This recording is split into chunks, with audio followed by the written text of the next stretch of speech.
Это травма минозерновья, да, называется.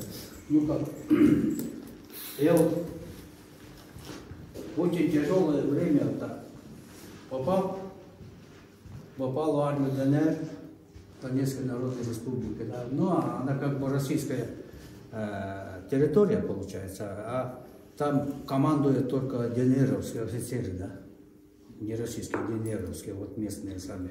Я в районе Горловки был, там есть такая провинция, провинция она вот до войны она называлась Дзержинский, а вот не нацисты, знаете, они как нацисты, короче, они по-своему назвали этот городишко Нью-Йорком. Да, там Нью-Йорк есть, да? Да. А я вот ранение получил под Нью-Йорком. Долгое время я охотился на большую технику. Ну как, случайно добыл снайперскую винтовку крупную, крупнокалиберную. Браунинг называется. Калибром очень мощный. Вот. Я с ним стал охотиться. Даже помимо приказов командира. Потому что если с командирами в наше время, в таких делах тем более, в тех местах, себе дороже было. Потому что ты где? По-возумному зовет, ты где? Хочешь, не хочешь, командиру тебе придется ответить, где ты находишься. А вот это все разговор слышит враги тоже. Язык, да, язык одинаковый, тоже все по-русски говорят. И самый страшный засекает, где ты находишься.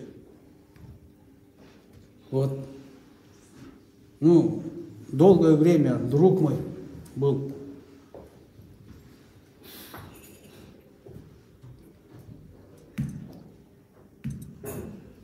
Да. Русский друг был. Там дроны такие, знаете, ребята. Друга.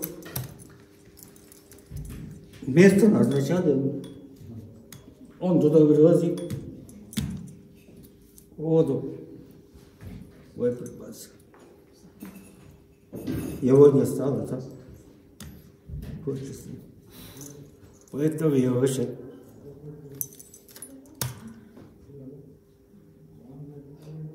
Увидели, короче, меня. Когда закрыто пошел, вот и дрона дождались. Первый дрон, короче, промазал. Он увернулся в первый дрон. А второй дрон тоже не успел, видеть его, как зацепило. 6 осколков по одному. В одну ногу 6 осколков у него. Вытащили сколько? 3. 3 вытащили, там еще 3 осталось. И он целый день полз, накрыл себя травами, всякой херней, и целый день уползал к своим. Вот до этого был такой тоже. Человека ранило, но он весом большой был. Вдвоем не могли его взять. Взяли 4. Приказ был такой: дождаться ночью и ночью вывести. Вот последние дроны, хоть он такой маленький, хоть большой, они все с тепловизорами. Ночью двигаться очень опасно. Вот. Да. За одного человека 5 легли там на месте. Вот, чтоб вытащить, да. Да, чтоб его вытащить. Пошли ночью. И дрон увидели, тоже камикадзе, всех 4 на место уложили. А вот, чтобы такого не допустить, когда уже сообщили, что я ранен, тоже сказали дождаться ночью. А я вопреки приказа, короче, ребятам сказал, что нас там 3 было. Если они вдвоем будут меня таскать пошли, что бы там. Если бы колхоз зашли, заняли бы наши позиции. Всяко разное. Потом ребята, ладно, я-то раненый, а у ребята бы, если живы останутся, они под трибунал же пойдут. За то, что они сдали позицию. Вот и пришлось. Ну, часов 11 утра я уже готовый был. Ну, до полшестого, наверное, я же там же возвращающимся разведчиком встретился. Вот так вот я и вышел. Тяжело там, ребята, тяжело. Очень тяжело. Очень много погибших, и мы не можем их вытащить. Да. Эти специально смотрят, когда придут, и начинают убивать тех, кто пришел. Тяжело там. Что бы там ни было, дети, вот, ребята.